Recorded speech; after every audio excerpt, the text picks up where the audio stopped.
Bonjour à tous, ici Manga Nymphalon. On se retrouve aujourd'hui pour une autre review, une manga review. Aujourd'hui, je vous parle du tome 7 de Steel Ball Run, publié chez Delcourt Tonkam. Donc, tome 7, on finit la troisième épreuve de la course. On commence la quatrième. Et quelle fin de troisième partie intense. On a ici la fin aussi du combat contre Dio.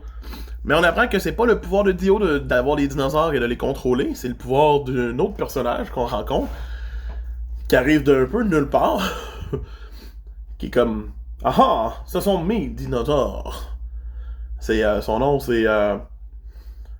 je sais même plus. C'est tellement pas important. C'est Ferdinand. Ouais. Ferdinand, c'est son pouvoir. Éventuellement, Dio va avoir un des deux yeux. Et Gyro va avoir l'autre des deux yeux du cadavre.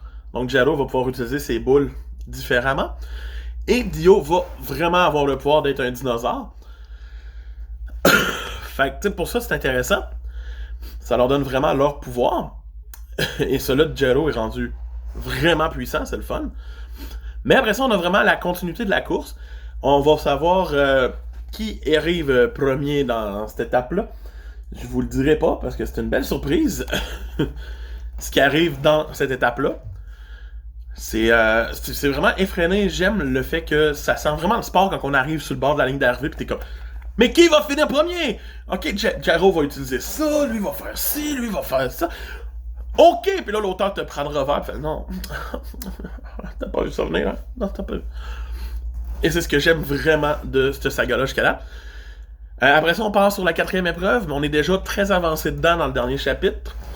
On a déjà une couple de jours de fête. Où on va voir nos héros se ramasser dans une place où, peu importe où ils vont se revenir à la même place. Donc, ils tournent en rond. C'est comme une loupe temporelle. J'ai hâte de voir comment ça va être réglé, parce que la personne qui est là fait juste leur dire genre, si vous me tuez, vous allez vous en sortir. Mais il a pas laissé l'autre personne le tuer. Il a comme fait, si t'avances, tu vas réussir à mieux me tuer, mais t'as pas avancé. Too bad! Oh! Fait que, il y a comme ça. Je suis vraiment intrigué de savoir ce qui va arriver dans les prochains tomes, surtout dans le prochain.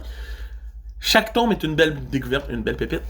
Pour moi, ce tome 7 mérite une note de 8 sur 10. Donc, c'est mon gars de fan qui vous dit bye!